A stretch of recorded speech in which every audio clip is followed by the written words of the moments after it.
All right, we will call this meeting to order. It is 6:32 p.m. Please rise for the pledge of allegiance.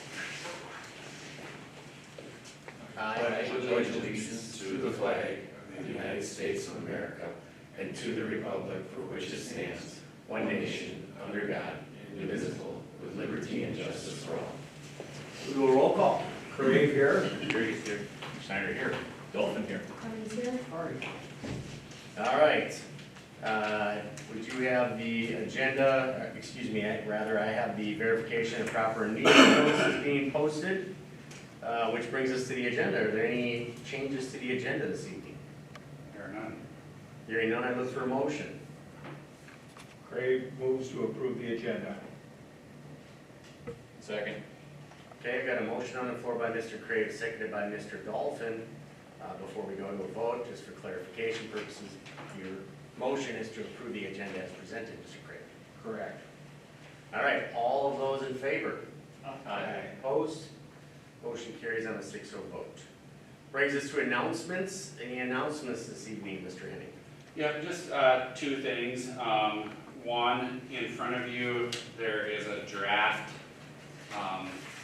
You had asked us to start preparing a survey for the potential referendum that would be in April of 2026. This is really rough. It's the first time we got it today, so it needs a lot of work. But if you were looking at it and you were real passionate about an idea or something you liked or didn't like, please contact us like this week if possible, because we're going to try to finalize this as quick as possible and then get it out to the community. So, if you have anything you want in the survey, get it to us, please. Could I ask that you email me a copy? I'd like to make sure Ms. Kwame gets a copy to review. Sure, yep. And then we still have not found a date with Sheena Lewis. I think we tried about a dozen different dates and either one of us was not available or she was not available. She did give me 5 new dates to look at tonight again. They are November 5th, 10th, 19th, 24th, or 25th. So if we can find a night where all 7 of you are available, we can get that meeting scheduled. Repeat those, please. These are all November, so the 5th, the 10th, the 19th, the 24th, and 25th.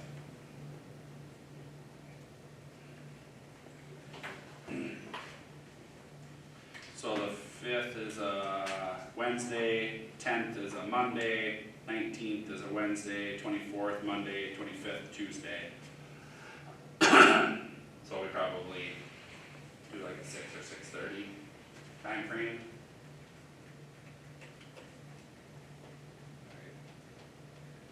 We want to go through that right now since we're here. It'd be nice if we could get back to her. Sure. Her dates fell out fast. Oh, you never want to make the 5th. Nope. Can. What day of the week is the So next? Wednesday. That's a Wednesday. I'm a yes. Next Wednesday, but Chad said no.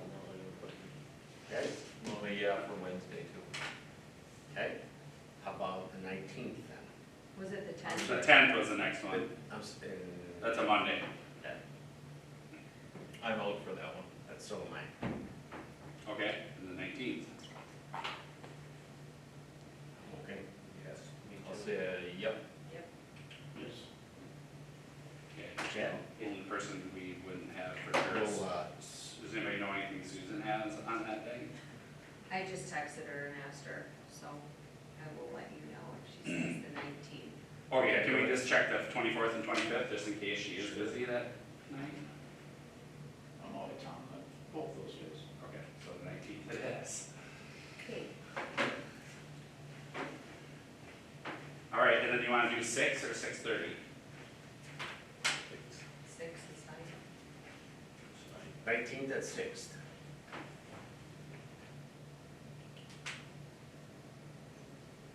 All right, Okay. that's it, thank you. Does anyone wish to give public input this evening? Okay, we'll forego public input. We'll get right into the new business. Up first is the 2025-2026 budget. Within your packets, you have a breakdown of the budget. Are there any questions that remain or discussion, again noted in our informer packet, the 2025-2026 revised budget reflects a deficit of $250,565.99. The total revenues and expenditures were modified to reflect the certified aid figure from the DPI. Again, details are in our packet. Ms. Daniels is present and obviously was available prior for any questions. Is there any discussion in regards to the 2025-2026 budget that are not answered or that you have now? We have been talking for several months that this is pretty much where we thought it would be. Is that a reflection of the certified aid figures coming in pretty much where the estimates were? The state aid came back about $52,000 lower than they were estimating the last time in the August. Our title revenue was down a little bit. And we did get an additional year of the Playworks grant, but we did have expenses to offset that. And then when we got our open enrollment out numbers, that changed our expenses there. We got and the revenue in that worksheet. And then we also had the private school vouchers were up. That was 30 or 40,000 more than I had budgeted. And it's hard to know that number until the numbers come out. So those are some of the main differences. I thought for an educated guess, they were remarkably close, so. Some years was a really big swing, so.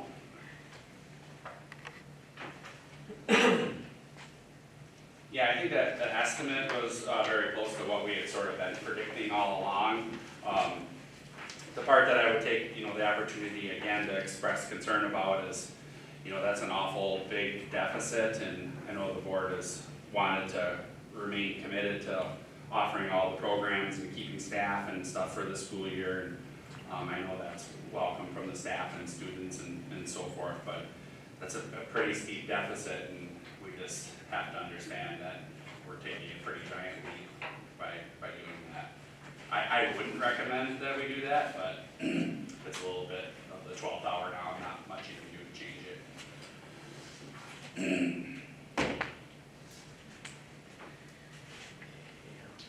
Any other discussion in regards to the budget?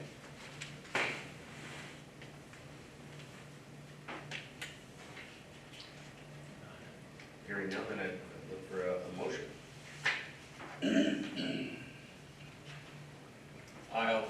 I'll motion to approve the 2025-2026 budget as presented.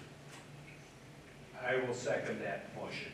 Okay, I've got a motion on the floor by Mr. Dalton, seconded by Mr. Craig to approve the budget as presented for the 2025-2026 school year. We'll go to a roll call vote on that. Crave, yes. Darius, yes. Dolphin, yes. Cummings, yes. And Schneider will be a no. I'm voting no, as I believe the board has foregone some opportunities to reduce the deficit, but this budget will pass on a 5-1 vote. Moving on, action item B, the 2025-2026 tax levy. As presented in our packets, the information is presented, laying out all the fund balances, etc. With the proposed budget, the changes, there's quite a bit of information here. But in the end, it's recommended the board approve the final 2025-2026 tax levy of $5,461,546 for the 2025-2026 school year. Worth noting, the proposed mill rate is actually lower than the 2024-2025 mill rate, primarily because of the increased equalized property value. Are there any discussion rather in regards to the tax levy this evening?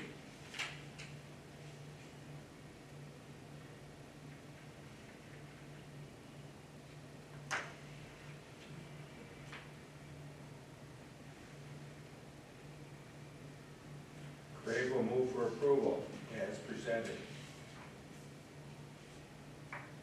Is there a second to that motion? Cummings will second. Okay, I've got a motion on the floor by Mr. Craig, seconded by Ms. Cummings, to approve the 2025-2026 tax levy as presented. All those in favor? Aye. Opposed? Motion carries on a 6-0 vote.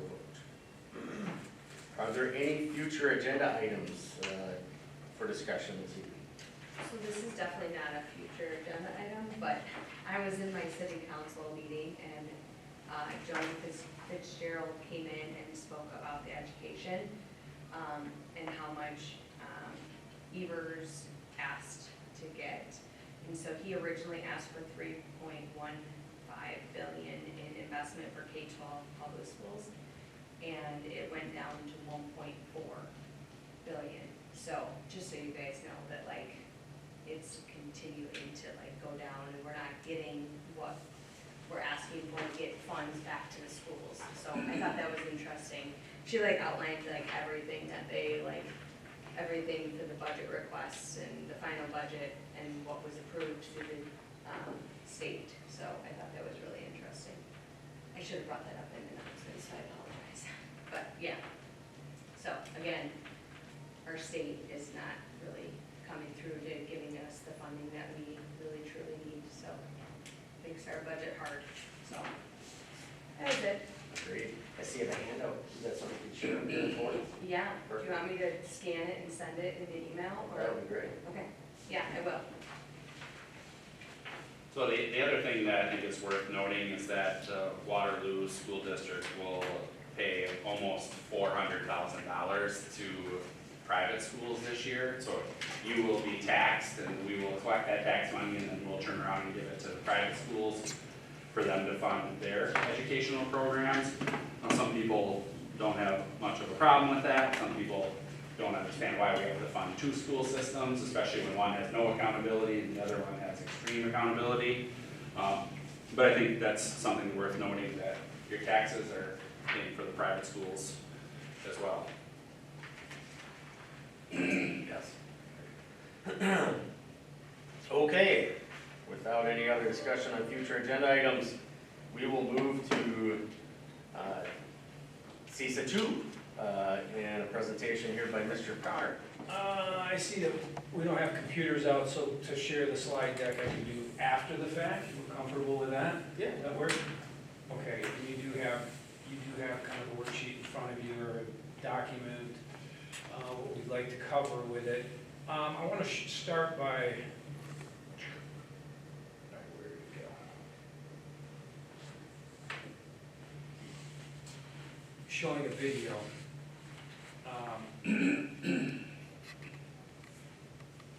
In just a minute, but a couple other things I do want to kind of start with, entry with, is the amount of progress and work that Brian and his team has put into this, I think really should be recognized.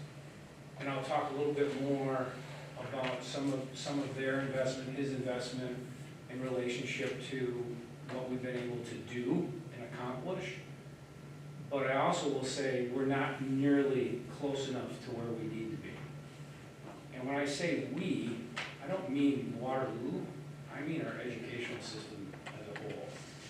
So we'll talk a little bit more. Some of the questions are really meant to be for the ability for us to come together as a group and look at what can we do about this. I don't work with a ton of school boards. Some of the school districts I've been invested in, CUSA, Waterloo are probably as far out in front, but I've been with you guys for about 2 years. At the end of the day, what you want to create is an educational / community ecosystem. And we are a ways away from that, because what ends up happening is as we move progress forward, we all have different roles and responsibilities, and we don't recognize that we should all be in it together, included together, around a collective vision and commitment. And it ends up pushing us towards what we look at as silos. And a lot of the times when I get into schools, there's a lot of great work that's happening. Waterloo, no different 2 years ago, 2.5 years ago. There's some really solid work happening around career preparedness, career exploration, and those types of things within school districts. But when I get into a school that thinks they're really out in front, those silos are still very prevalent. And what happens when you have silos is that we create more and larger gaps with students. Why? My own 2 kids, you've heard me talk about it in the past. My son came home on a Friday night, he's invested in career cruising, which is WLOO, which is a platform to help guide you towards your interest of career readiness. It's a Friday night, just scratching my head saying, what are you doing? My daughter, when I asked her what career cruising was, after she graduated, she says, I think it's some kind of a thing I use to figure out what I was supposed to go in for a career. So what happens is in silos, we create this opportunity for those that want it, depending on what silo you want to jump in. So our goal is to shift silos on their side into lanes and continue the great work moving forward, understanding that patience is really a virtue that is going to get you where you need to be. And there's some real key pieces as you start to move that work through these lanes. But at the end of it, and I think Waterloo's probably 2, maybe 3 years away from it, the lanes will blur. And when lanes blur, that means you're landing in an ecosystem.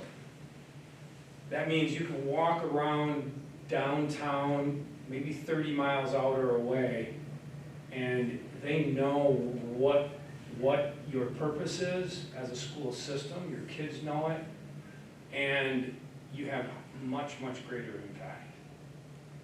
But part of our issue with siloing is not understanding why we exist as an educational system. And I'm finding that out with school boards just the same. So part of, I think, our commitment needs to be, what's your or our focus as a board around supporting the right work? And have you heard me ask the question, what is the fundamental purpose of an educational system? Brian has. Right? So that, one of the things I think we should task ourselves with over the time that we do this together, because I'd like to come back, I'd like to figure out what does this look like for you as a group, is answering that question. You know, what should it be? And then once you know the why behind it, now we know our purpose, then we want to look at what are our priorities around it. As a school board, what you just talked about, right, the tax levy and all that managerial components of operations is really, really important. What I'm talking about is supporting the individuals that are really kind of doing that work that's going to have the greatest impact of all. So my question to you would be, who's our client? How would you answer? Who's our client? We got 2 clients, the kids and the taxpayers. Oh, okay. I like that. Anyone else?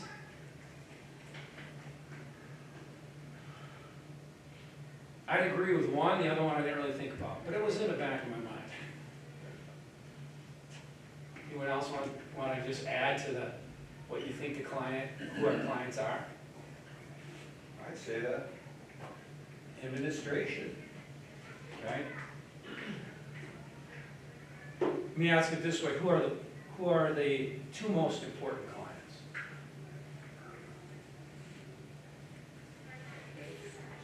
Staff and our pupils. Kids and staff. I would almost go as far as saying students first, and then those that do the work second. Because you have to ask yourself, well, what's the work we're asking to be done? Right? You guys are asking him to do some things, so he'd be a client. But what we're asking our teachers to do, they're the doers of the work. The doers of the work, the most important work, based off of your fundamental purpose, are your two, I think, the two most important clients. All the other stuff, there's importance to it, all the other stuff has relevance, but I really believe that if we were to focus as a collective group on our students and our teachers, those that have the highest level of impact, and we know that the highest level of impact is research-based proven. It is the educator in front of your students. Those are the two most, that's the most impactful person. So let me show this video. Considering we have a little bit of time together, I think it's worth listening to. I hope the volume is. Maybe. No. Maybe we won't have it.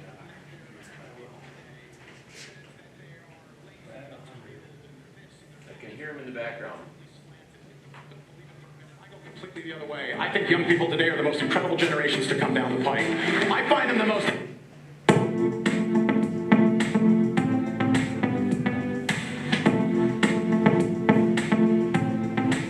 I am on kind of a mission to shift the paradigm of how we think and deal with young people today. Almost everything that is written out there about young people today says that they are lazy and entitled and they're this and they're that. It's largely negatively slanted. Don't believe it for a minute. I go completely the other way. I think young people today are the most incredible generations to come down the pike.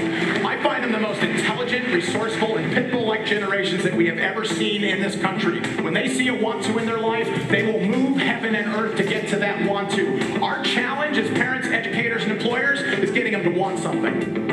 When you want to start a conversation with any young person about where they want to go in their career, don't start with career, start with lifestyle. What do they want? Where do they want to go? Where do they see themselves? They no longer want to work in an organization where pursuit of the almighty dollar is the only outcome. They want to work in an organization that gives back. They want to work in an organization that has purpose. They want to work in an organization where the pride of their contribution will actually add to the greater good. And you know what? I don't see that as a bad thing. Years ago, there was times in this country where you could have just robust academic knowledge. The more education you got, the more you would make, and it was great. It actually worked really well. But it's no longer enough in America today. I don't believe we should be making kids college and career ready in this country. I think we should be making them career ready, period. All kinds of careers go through four-year universities and master's degrees and PhDs and MDs and JDs, and all of those things are accurate. And they're all wonderful pathways. If you want to go that way, you need to go with passion, purpose, and performance. And you need to understand what you're investing in so that you get everything out of it that you want to get out of it. But there's also great careers and occupations that go through two-year associate's degrees at community and technical colleges. There's also fabulous careers that go through certifications and advanced certifications and licensures and apprenticeships. There's all of these things that are possible for young people today. We must show them what all of them are so they can choose the right destination for themselves. How do we create this want to in young people today? We have to get them to see the light at the end of the tunnel. We have to get them to focus in on it. My real education success story is my son, Nick. Nick is 30 years old today, but I want to back you up to halfway through sophomore year of high school. Nick is my ADHD kid. Nick hated going to school with a passion. He was sporting an impressive 1.5 cumulative grade point average. Until the day he walked into a programming and software development class. He came home and he said, "Dad, I know what I want to do with the rest of my life." He said, "I want to be a software engineer." Somebody planted that in his mind. He said, "I'm going to have to graduate high school. I'm going to have to get a four-year degree in computer science. I'm going to have to then get some work experience, and then I'm going to have to go back and I'm going to have to get a master's degree." 12 hours earlier, he was throwing up to avoid going to school. Tonight, he needs a master's degree. If the want to is strong enough, the how to will come. His want to was so strong to become a software engineer that he started doing homework. He started turning it in. He started raising his grade point average in schools, and suddenly 2.5 is where he finished. We must connect, engage, and answer why for them, because they're looking for that answer. Why is this important? Why should I do this? You ask a young person to do something 39 or younger, and they look back at you and they say, "Well, why should I do it that way?" Most of us in this room take that as a smart aleck response. Most young people are saying, "Look, I am unique, I'm special, and I'm important. I know how to use technology, I'm intelligent. intelligent and resourceful. Why do we do it this way? Because there has to be a better way to do this. There must be a positive way to make a bigger impact in what we're doing. Why do we do it this way? Because I want to make a difference. Growth in our lives, in any of our lives, happens when in fact we step outside our comfort zone, almost never when we are inside our comfort zone. No matter where you are, make a bigger difference with those young people who are in your sphere of influence. How you can connect with them at home, how you can connect with them in a classroom, how you can connect with them anywhere you deal with them. And feel good about what you do here every single day, because what you do makes a tremendous difference in the lives of students and those younger generations that are within your sphere of influence.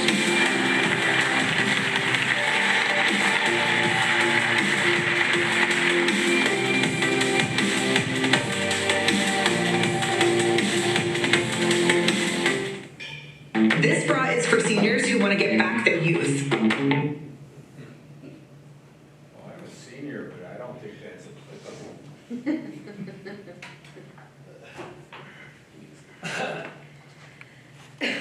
Hey, Sean, after listening to the conversations yesterday around career, community, and life readiness skills, it kept me coming back to the motivation behind what we do, what youth do, and the incredible impact it makes. Maybe you've already seen this video, but if not, it's less than 5 minutes, and it's worth your watching. Jill, I'll butcher her last name, Plowder? Video came from one of your staff in relationship to our conversation that we had, Friday I was in here.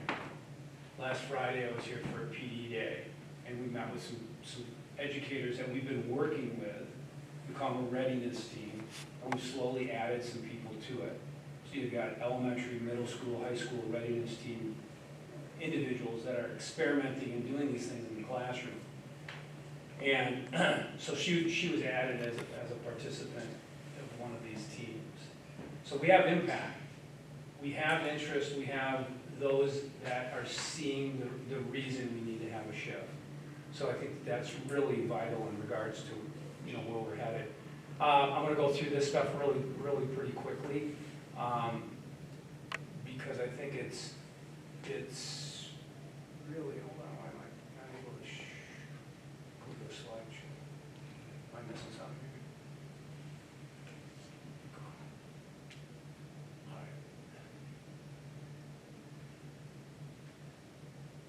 All right. I'll just go through the slides real quick, just as they are.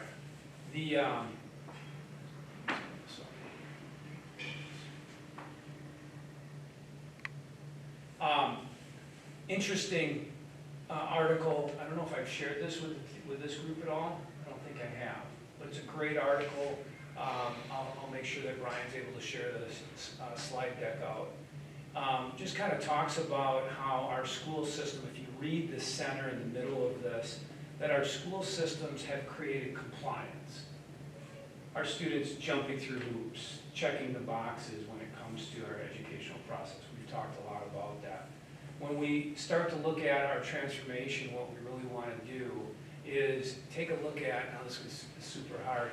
Anybody know why I don't have the slideshow? What am I doing there? Where's the part to click on? Right? Should it be up on the right-hand side? Where do you see it? There we go. What we're striving for in our classrooms, and you heard me talk about school, classroom, school, community. Those are your 3 focal points. If you take anything away, it would be that we want to have an impact in our classrooms, an impact in our schools, and create an ecosystem within our community that supports that process. As we look at classroom, we want to focus on the right-hand side of these 2 boxes up here. On the left-hand side is what we've probably went through in our day, and we're still seeing this kind of take place in our classrooms. And that's control over autonomy, delivering of content. On the right-hand side, we want that design for ownership, coach, don't control. There's school districts that are pulling the name out of pulling teacher out of contracts, the name, their position, and changing it to coach, mentors. For the reason of, we see, when we teach, we content provide. We've lived this ourselves. And why it creates a, what we would call that compliance approach within our classrooms is, as we content provide, we ask for kids to content provide it back. Summative and formative assessments. We provide the information they need to know, and we ask for them to provide it back to us. That's at the root of a compliance type based approach. And what we've learned over the last 15, 20, 30 years is, as you go through that type of a process, I just want the information that you are going to ask for that I have to deliver back, so I can provide you what you want, and I can be graded on it. I can earn my credits. I can advance to the next day. So what does the shift look like? The shift looks like a lot of the work that some of the readiness team members have been doing. Charlie participated in one last year, like that design learning phase, and that is to provide opportunities where kids work collaboratively together to content discover and then content defend. And that's a drastic difference. That's what lives on the right-hand side. It's very hard for educators to get out of the role of providing the information. I was in Luxembourg today up by Green Bay, meeting with 3 tech ed teachers that had worked already in the business sector and now are teachers. And I asked them, how do you provide new information for kids around some technical skill that they have to have for machinery, a machine, an operation? And that made them think. And I said, well, how do you do it? Well, we show them, was a quick response. I said, how effective is that? How long does it take? We danced through a couple examples. And as we started to talk, I said, how quick does it take before you lost 10, 15, 20 kids that are standing in front of you that you're explaining to? All of them right away. Oh, not very long. I said, what do you do about it? Repeat a lot. Right? So they're doing the same thing in regards to providing that information. So we said, well, what would you do? What would it look like if they learned on their own the technical skills that are needed to go machine something? And that was hard to understand what that could look like. One, it was, well, for safety reasons, I'm not sure we can do that. Pull the safety end of it out of it. We're not saying that learning means you have to actually go do and get hurt, but learning how to maneuver, manipulate, create, innovate, and work through a machine, you're going to have more success by giving a challenge to kids. They'll figure it out than trying to tell them how to operate a machine. Now, back in the day, right, go back in the day, you'd never do something like this with a tractor or whatever, right, anything related to that. And we still don't do it to the extent, we would probably never even do it in an extent in a machine shop, right? But when you're in an educational setting, if you want to capture the curiosity of students, you got to let that happen and explore. So that's what we're trying to do with our approaches within the classroom with our teachers, is to move to that right-hand side. It's really, really important. So critical questions for discussion is really, what evidence do you see of the need for change? So you as a board member, what evidence do you see where we need to shift and change our school systems? I'm not asking you to answer that, but what do you see for the need for change? How well are we preparing students for their futures? Are we doing a good job? What's the information tell us around that? Do we even know what future means for our students? Like, are we, think back 15 years ago, the difference then compared to right now. How often do we incorporate that in our classrooms on a daily basis? What barriers do you see in regards to transformation. So what are the barriers? If we're talking about transformation with our classrooms in our school, what are our barriers that exist out there? What supports would you need to implement change? How can we better connect learning to students' futures? What role should community partners play? These are the really key questions that are happening and infiltrating into our school systems, and those schools that are having the most success are the ones where the board, community, the leadership, and the educators, along with students, are answering the questions. So that investment allows you then to discover why we exist, and that's really where we want to go. If we've been functioning on a managerial approach as a school board, we're not tackling any of these questions. So that's one thing to ask yourself. Do you manage, or is the board, when I say you, the board, is the board moving forward with innovation, creativity, imagination, support, all of those types of things? What is the function of your board in relationship to that type of support around your biggest question, which is why do we exist? I don't know how long have you each been on the board? So if we start 3 years. 3, So 6 years, 6. So you got real long investment, Year and a half. year and a half, right? We're doing 6, 7 is order. 6, 7 years. Yeah. Yeah. 3.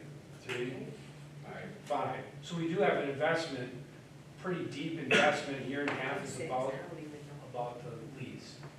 So if you think back and you were to say to yourself, what lane are you traveling in, or what silo are you living in? Managerial or supportive around systems growth, transition, transformation, innovation? And what would that look like as a board? What would it look like individually in your world? So that's kind of the challenge I would have for your group. You know, where you at? Is everybody here that's on the board, or are we missing? We're just missing this one tonight. We're missing one? Yeah. Oh, okay. So ultimately, the vision is relevant education, graduating students that are in demand. How many of your students walk out the door as a graduate? You can also ask the question from kindergarten to 1st to 2nd to 3rd to 4th grade. How many that walk across the stage that are 100% prepared for their next journey in life? And what would that look like? What is it? What is that? How many students do you have that walk across the stage that if you were to ask what's next, would go, not quite sure yet? Or some that would say, I have no clue, just glad I made it across the stage. If that is not a bad metric to try to figure out, it's not a bad thing when we get to graduation. It's not, we don't want that happening, but we want to know that information. So we want our students to be in demand. All right, I'm not going to go through some of this stuff. I do want to talk, before we dive into some of the questions, which I'm going to have you work in pairs, around tackling, what do we do?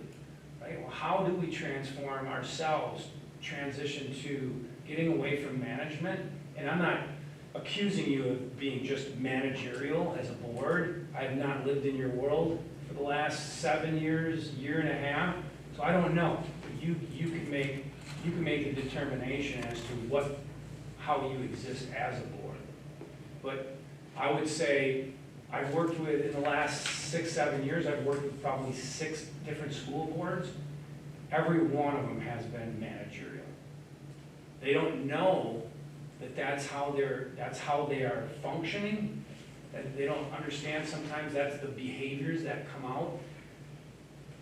Management is needed, like I said before, around operations, but how do you become highly supportive to become part of the ecosystem to have greater impact for your students? That's where we want to go. We've done I just want to highlight a few things to give you a foundation of where Waterloo is at in regards to the work that we've been doing over the last 2.5+ years. One, we've created a framework. You guys are a part of the framework. You actually have been a big part of creating this framework. There's 3 phases. You're the only school that's out in front and about really starting down that 3rd phase. A lot of it, you probably don't know that's happening. You've heard some of the stories about some of the teachers that are doing design sprints. Charlie participated in one. You've had leadership, a teacher, and a student speak at conferences this last summer. Zoe Stinnett spoke at a conference. Charlie was there. It was a panel discussion. I ran the panel discussion. About 80 participants from all across the state were in on that and heard a student talk about a design sprint that Charlie's a part of. Just one little sliver of action that took place in your district that's not prevalent and happening in a lot of other districts, but it's just a sliver of moving your nose of your ship in the direction it needs to go. It's not happening throughout all your classrooms. The impact was there. Right, Charlie? What did you hear from her, Zoe? What's interesting? When Zoe presented at the Dells, I really picked up on an enthusiasm she had for the design sprint and the role that they had as students. There is a real mojo shared that she had embellished, so Yeah. embrace it. Design sprint is nothing more than having, you don't have to do it with a business partner, but you set up a project-first approach, where they're tasked with something that is collaboratively they have to tackle over a period of time. Charlie brought us in, he wanted a barn of 500 cattle. It was intense. And we combined an 8th grade class, math class, with high school A class. They created their teams. They went for about 8-10 days, super frustrated. Kids at the beginning, at the end, out of about 10 different designs that were presented to Charlie and his brother in 2 separate rooms. Out of 10, there'd probably be about 3, 4 that you look at and go, there's some solid work here, it's pretty good. We've been doing this, I've been doing this with multiple teachers throughout Wisconsin, and what we're finding is when it comes time to give the pitch, you're seeing very academic approaches. They struggle with presentation, they struggle with interaction, they struggle with all of those things that you would want to see our kids be able to exit and graduate with those durable skills. That's one of the reasons why we shift a classroom into doing some of these types of things. We have also partnered with Auburn Ridge. Familiar with Auburn Ridge? Mitchell Waterworth. They actually signed a contract with CESA 2, which is the very first time our organization has ever signed a contract with some other organization other than a school. And I've helped build the capacity of Auburn Ridge and Mitchell and others in his organization to be able to do more impactful at a deeper level work-based learning opportunities for students. We've done a design sprint, and then we do other things that relate to it. I can't go into the depth of that. I think that's too much for tonight. But what we need to be able to do together is have each and every one of you in the room participate in a design sprint so you can learn from myself and also the teacher and see that investment and what that can look like. Because all of you work for, you hold a career and you work for somebody or you're working for yourself, and that ability to invest in that process will give you a foundation of understanding what does that look like and how do we see students re-engage in the educational process through this, because it's happening with some real depth. So that's if there's one task to do between now and maybe winter break and or into the spring, it would be to reach out to me and say, all right, I want to do this, can you find me some teachers to do it? And one of the best ways to do it is maybe with teachers that are not necessarily at Waterloo. I can connect you with Luxembourg, and you can do this virtually. It allows you to invest, but also kind of see what's happening in another school also. Obviously, Waterloo is where we want to live with it. I had to show this. We did last April, we did an online conference. We had a great a great lineup. And it went over very, very well. So what the work we've been doing, I guess is what I'm getting at, has really taken off. And Waterloo has been a part of just about every conversation that I've had. I've been on a couple different podcasts. Brian's name comes up. I literally will bring Brian's name into it in regards to the work that we've been doing. The Pathways Conference on the right-hand side has been and the bottom Wisconsin Career Readiness Summit has been where Waterloo has actually participated in. And when I was videotaping the conference up on the right-hand corner is where I'll be presenting at. And that's why I want to get some video of that, of you guys if possible. Anyways, what I was getting at is, you see Brian's face right in the middle. So Brian participated in this last year. Him and Drew Helbezma from Delaware Darien did a presentation on what this is. That might even sound a little different if you did it again now. But I guess what I'm getting at is your investment's happening right out in front of us. It's happening. The movement has shifted and has started. And then the last thing, and if you have your cell phone, I would ask you to hit that QR code. Get this. This is a white paper that I wrote on. There's 14 testimonials, and it is well worth the read. So go ahead and capture it, shoot it to your own email address if you can. Because this is the last thing I want to talk about before we dive into doing a little work together.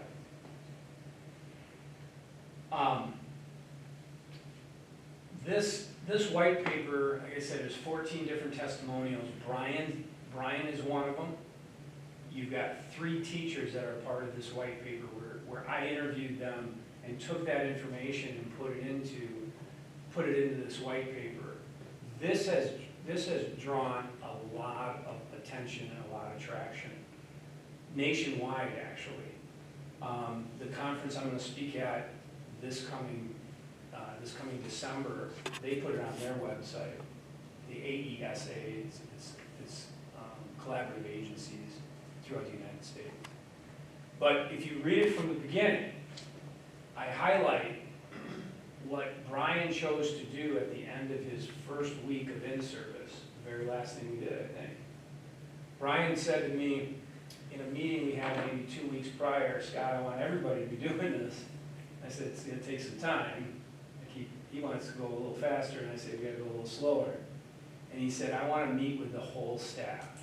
I said, I don't like doing that. I said, and then his idea was let him lead a little bit or more of it. And we got into a great big circle. All the staff from the district was in this big circle. He did a phenomenal job leading the conversation. I was thinking the last half hour, we spent 2 hours. 2 hours. If you read this from the beginning, and if you read the very last testimonial, which is Brian, you will get a feel for what that was like that day. So what I'm trying to lean into is that school reform and transformation of the educational system, I don't think has ever really had much impact, right? There's been siloed type things that has generated some impact and some decent work, but to the degree of what we have out in front of us in regards to how we're shifting with technology and how our kids are disengaging in this traditional approach of education, we're in for a very, very bad train wreck if we don't do something about it. And I think Waterloo has started that. The other thing that is worth noting is that we've met with as a leadership team and we've talked. And the other thing that Brian and I have talked about, as a leadership team, we need a lot more work. Because even our leaders are clinging on to traditional education to a certain degree because of the fear and the threat that they have from DPI, state mandates, and federal mandates, and, don't take this the wrong way, and school board mandates, and the personality of school boards. I'm not saying that that's necessarily the truth with Waterloo, but I can say in the other 6 school boards I've worked with, that was the feel that I got right away from the Now, I know you guys a little bit better, but the feel from our educators and those leaders, if we create something that is a task that they have to go do, the checkbox type approach, that's what we're gonna get. And then the feel of the educators are gonna have that same feel. So great leadership out of Brian to say, I don't want that, right? And to a point of where the state report card is important, but it's not the most important. We can slide it off to the side and do this heavy work and then take a look at that state report card as we go along or create our own. Most people don't know that that data on the state report card is like a 3-year delay. You know, and where are we at with some of that? We're being reflective of still of COVID, a lot of our state report cards. All right, so let's dive into, I don't have it in here. Oh, you guys have it on your, do you have an extra one? Yeah. So what I'd like to do as a group, one, I'm going to ask right now. I'd love for one or two or all of you, if you're interested, to do an interview at the end. It'd be like a minute. I'd ask you a question and I'm going to ask for like 30 seconds to a minute where you just blah blah blah blah blah blah blah, and then I'll take what it is that I get from you. I'll take any of you that are interested. The question will be, what do you think? Where do we need to go? What do you think of the work that we're invested in? Those types of questions. I think it's really valuable. What we would like to do with it eventually would be to highlight a couple months down the road or a year down the road. We'd like to do the same thing and be able to get more testimonial from you based off of our action and our work. Okay, so what I'd like you to do with this document right here, we've got 3 areas, and I'd like to start with the first area, and I'd like you to grab a partner, hear how you do it, grab a partner, and I'd like you to tackle 1 to 2 of the questions in that first section. So classroom and teacher support. 1 to 2, you can grab whatever question you want. Maybe we'll take like 3 minutes each. Tackle the question, the bullet itself. Jump on to the next one if you want. Looking for conversation between you and your partner. And then we'll come back after 3 minutes or so, and then we'll kind of share out where you're at. Our goal is to get through each of these sections, the first, second, and third one, and then talk about our coming together with some communication strategies, and then also growth for the school board, areas of growth. It's good to go with partners who you're sitting next to, I guess. Okay, let's just talk real quick over some of the questions. You might want to share out the question that they tackled and some of the response to it.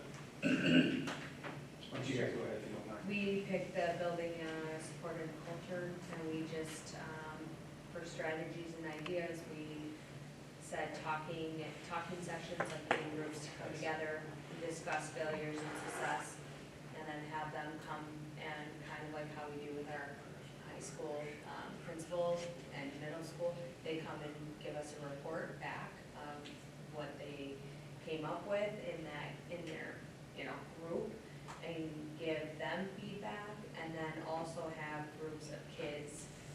They have a group of kids and do the same thing, successes, failures, provide feedback or work together to come up with a solution that could help. Yeah, actually at the school board meeting, so not only are they presenting to us, they're presenting to the community as well. Nice. That's a great idea. That's a great idea.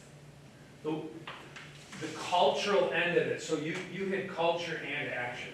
So you created an actionable things that you can do that's going to impact culture. And I can definitely help with that structure. I can help you create the opportunities, and then also guide what is it, how do we ask the questions, what are we asking, when do we do this, those types of things. Yeah, because one of the pieces to consider is that you want to have an impact on the culture, but also impact on how we do what we do. How we do what we do. So if you're gathering information around how we currently do, that'd be good stuff. So, yeah, good. Anything else to add? Good. Sure. Let's hear it. So in supporting career readiness integration, We had commented that the board can participate by doing what we're doing now, investing in programs such as this CCLR program, and I guess curriculum in that fact to support the teaching and change in methodology, I guess. Yeah. Good point. Anything to add? Nope. Action and culture in the same. Trying to get you to think about how do we impact culture when we choose these actionable things that we want to go and do. And culture is really all about feel, right? The feel of the, whatever the action is that you're getting involved in. Relationships, that's another thing, relational relationships. How we say what we say, how we act, So if we're gonna, if we would create one simple activity that would pull our students and maybe the parents in, then we'd want to talk about, what's our purpose behind it, and then how are we going to behave as we go through it. Not behavior in a bad way, but we want those that we're trying to impact to walk out and go, I want more of that. That's the culture you want to build. I want more of that. You guys. Well, we came up, what if we had, what ways can our school board enhance support systems? Well, I was thinking of what we could do to help our teachers, a bucket of examples. So when the teachers here, I have no idea how this pertains to me. They have a bucket, maybe a 10-gallon bucket of ideas. Pick one and go with it. So you might not have this is the focus, and every day report back what you might have heard and how that pertains to your bucket.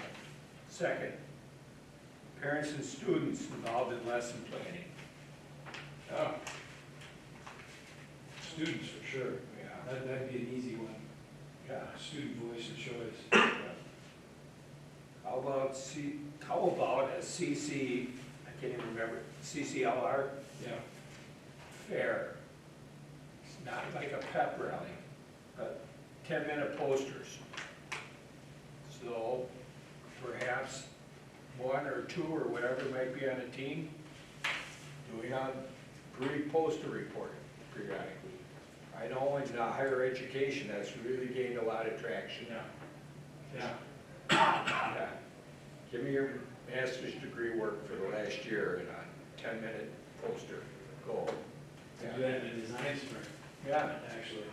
Yeah. And community available. Try to get a little more of the community. I know a lot of effort's gone into it, but maybe if we had one or two interaction events, it might draw a little more of the community other than the dedicated dozen or so.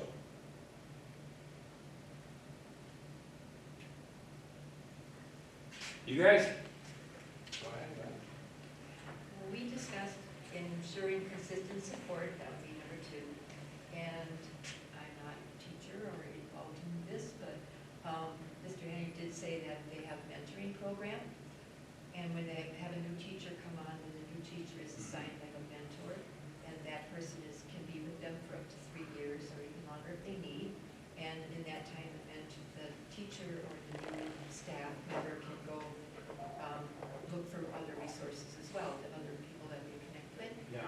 So I think the mentoring part is really good, and I think that probably works both ways. So if you have a new person coming in, they can mentor the person that's been on the staff for a while, and I think they can probably learn from each other quite a bit. And then, I like the idea of the community. Maybe community members can be mentors for the students, or this hands-on learning that you were talking about. Yeah. Very important. Yeah. One of the stacking work-based learning opportunities is mentorship from a business or just an organization within the community.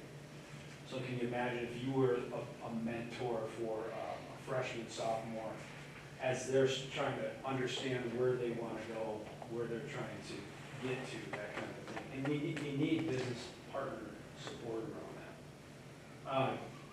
Excellent, excellent stuff. Let's go on to school leadership and support. Same thing, grab a question or two, tackle it, create your ideas behind it, and we'll take about 3 minutes again on that one. Let's go ahead and share out the question that you tackled or two. Let's start over here with Brian. We did cultivating a collaborative school environment. Okay. And we just talked about how it had to be woven into everything that you do throughout the year or throughout the day. And that can be everything from what we're doing during a professional development event to what's going on in the classroom, when we're having discussions at board meetings, when we're meeting with the community, that this needs to be at least a component of everything that we're doing, so that you're constantly working towards that work. Yeah, I like that. It's at the foundation. It's part of what you believe in, and you can feel that. So it goes back to culture. Yeah. But the action is that you feel that in everything that you do. We have ways to go to get to that. We do. One thing we put down was, nail down CC, nail down certain events, nail down program. Everybody can tell you when football starts or when basketball begins.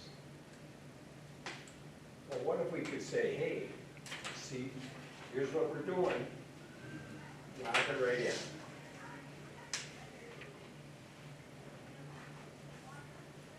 Similar to what Brian said. Yeah, It wraps itself around everything that we do. that's right. That's the ecosystem part of it, right? It's a belief to that. Yep, I had one other thing though, something about cultivating a collaborative school environment. And we both said, we all like collaboration, but if we're not careful, the strong student or the harder worker carries 90% of the load. Yeah. So what if it's mixed up somehow? I don't have an easy answer for that one either. Yeah. I think that flushes itself out when you start transforming and our approach in our classrooms start to look different. Yeah. All right, we tackled number 3 as well. A little different spin. So we boiled it back to the real life learning. So involving the community as you go through the CCLR goals and actually bringing in professionals from the community to participate in discussions or give real life experience as maybe they are a professional in the field that a student wants to go into, answer the real life questions and help steer them in a certain direction. We also talked about promoting leadership well-being, the last one, and felt relevant, as it was mentioned previously, but mentorship and collaboration with other districts could be implemented to support the well-being and resilience of the teachers and admin staff, so they can compare notes about how it's going in their district versus what's going on here. And Excellent. number 2, I have that same question, if you want to answer that one. How are we going to measure progress, getting outside of our compliance environment? You're wondering how we're going to, or you have the answer for it? No, I have the same question. Oh, yeah. Yeah. Because this is our, maybe we've been doing this together for about a year-ish as a board, but there's still a lot of work out in front of us. I love what I'm hearing.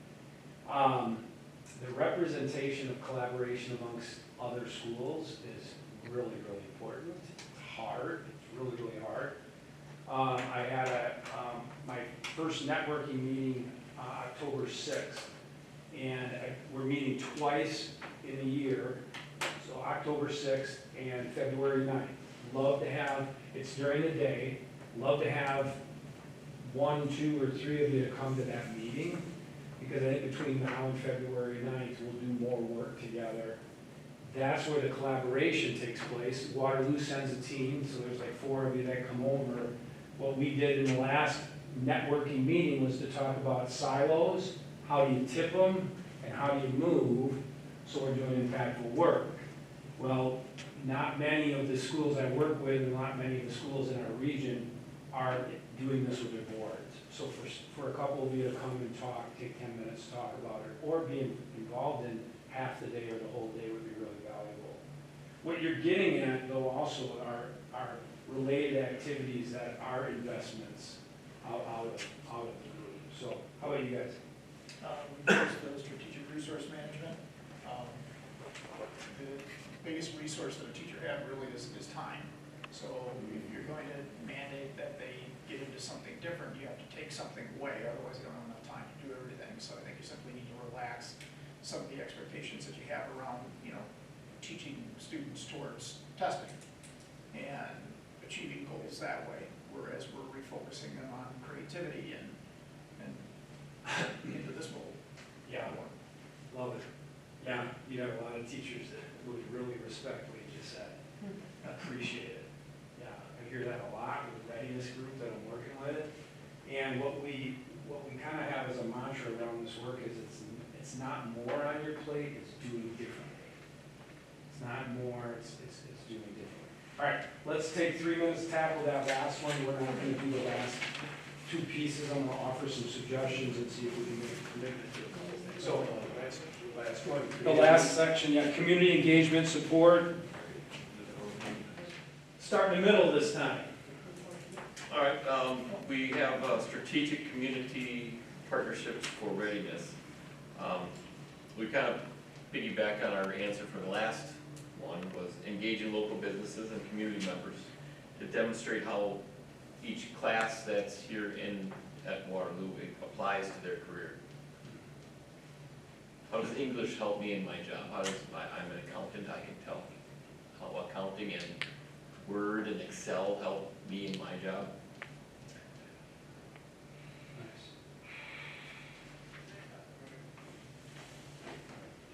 Great idea. Some of the stuff that is naturally happening with some of our design sprints. We'll be more intentional around it, I think. Yeah. You guys?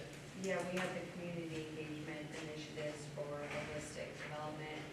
We just said, initiatives will come later, but first we'll have the admin team reach out directly to the businesses. Then the businesses will get in touch with the groups that were created, that we already said were created. And then the businesses will discuss with those groups and the kids, that what their careers are, what they have, what there is available, their business model, their skills that are needed. So then the kids can start thinking about that, and then we have an event plan that we have the career understanding events that they can come in and discuss with the kids and teachers and whoever else wants to. You could make it competition wise, throwing a competition, everybody likes that, so, yeah. That's a really great idea, and actually those would be really valuable even in our elementary level, like that lower level where they're starting, the curiosity is where, so kids lose their curiosity is really the second grade because of our system, and third, fourth grade, but to bring that in would be great. Nice.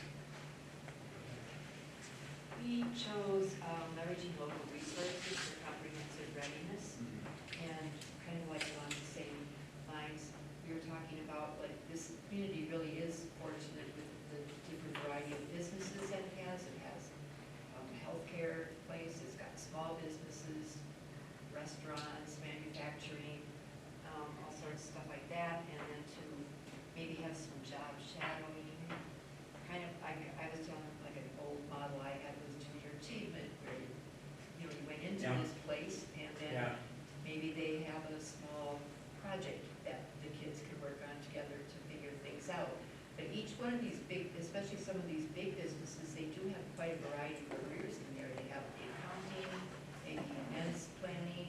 It's not just looking at, like, Trek, for instance, and seeing a manufacturing company. Yeah. There's so many different things that go into that company that might, a student might have that. Yeah, great ideas.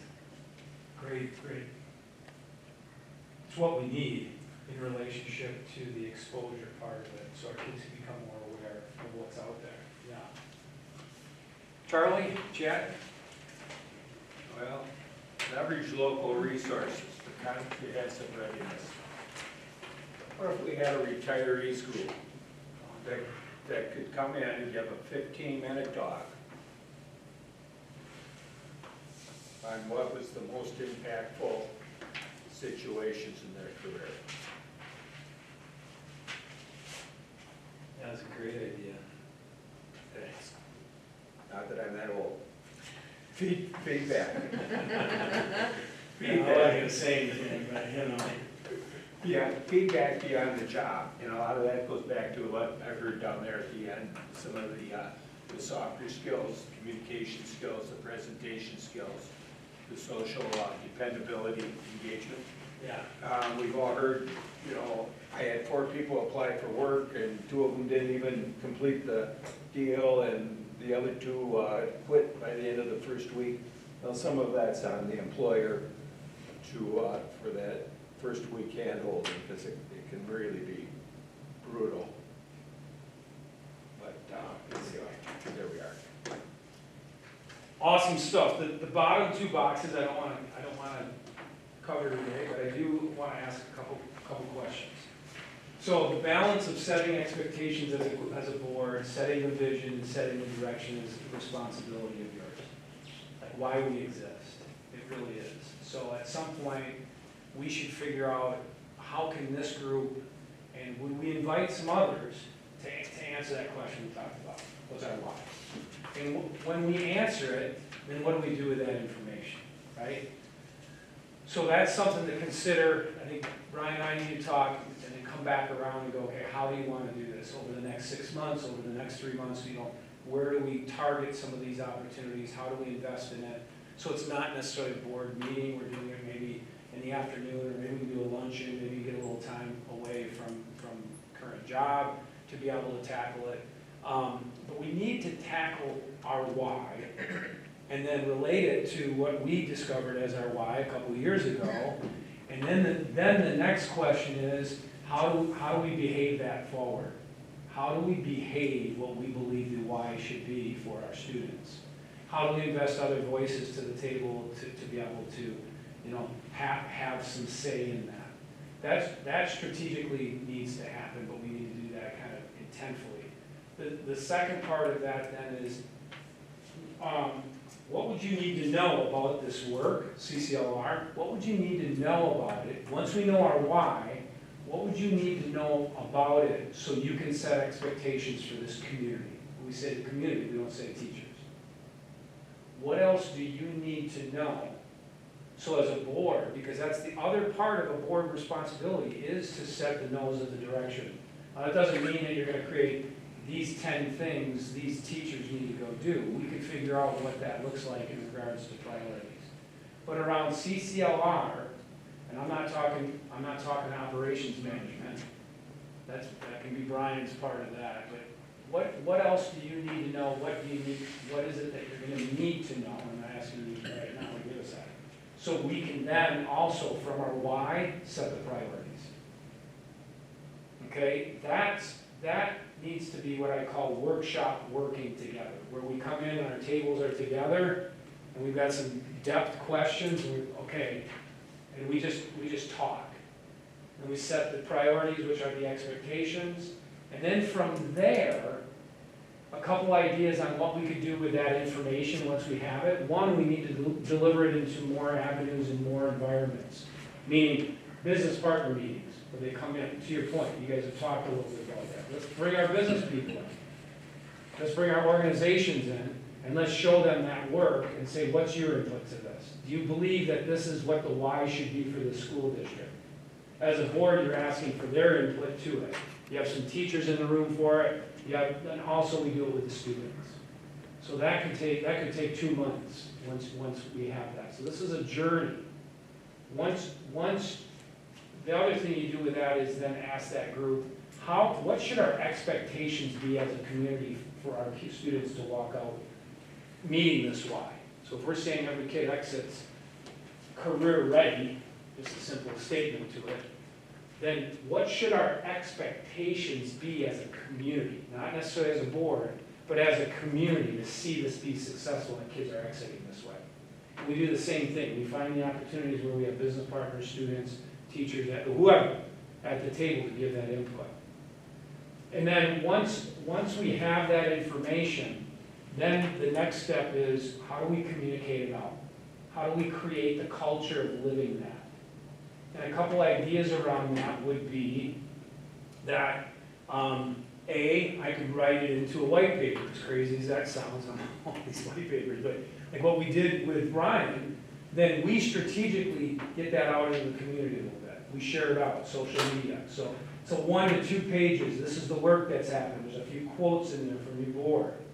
And now that shifts the feel of your community, and it'll land on your teachers. It'll get there. Your teachers are also going to be reading that.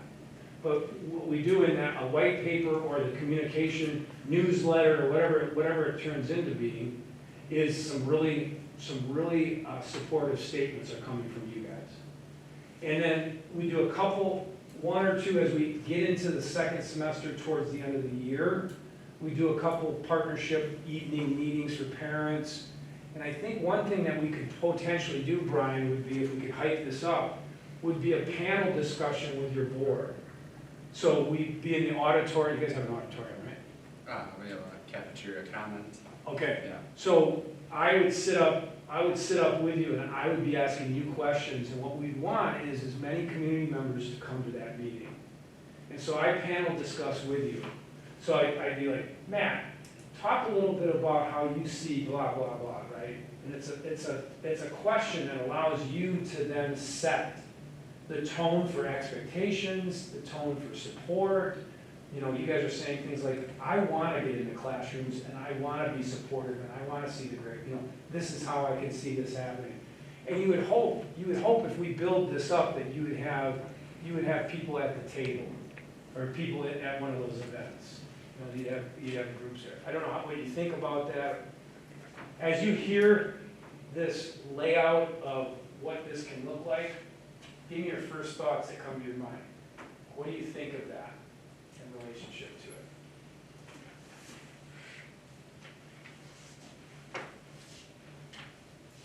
I think it speaks to great collaboration and more involvement with the community, which we hear as a board is required or requested quite frequently.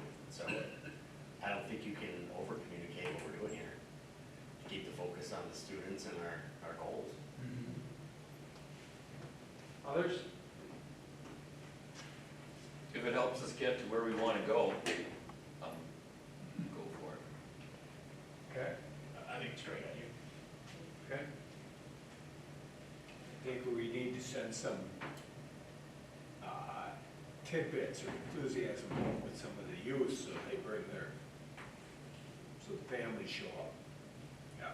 Getting people to show up, yeah, that's a good challenge.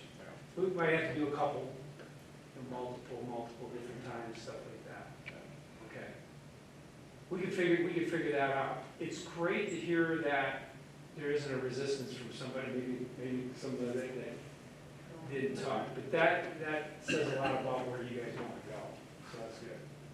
All right, Brian, anything to close up with? I don't think so. Okay. Appreciate your time. I'll work with Brian on how this could be mapped out. I'll probably put it into a document, lay it out, look at maybe dates, and go from there. Otherwise, thank you. I definitely would take anybody who'd be interested in saying, answering a quick question on video if you're interested. Oh, on video? Yeah, it's really easy. I'll be honest. It's super easy. I think everybody should have. Yeah. I'll say this today. Give me at least 3 of you. I'm always in. Yeah, I know you. Bill is in. Just like that's the face of the brand. Bill is in. Bill is in. All right, thank you, Scott. That brings us to the end of our. Are we still meeting? We need a motion to adjourn. End of our meeting. Is there a motion? Someone like to put on the floor? That motion to adjourn. Oh, we thought you were. Is there a second? Sarah was coming. Okay, motion on the floor by Mr. Yurgis, seconded by Ms. Cummings for adjournment. All those in favor of adjournment? Aye. Opposed? Motion carries on a 6-0 vote. It is 8:06. Thank you, everyone.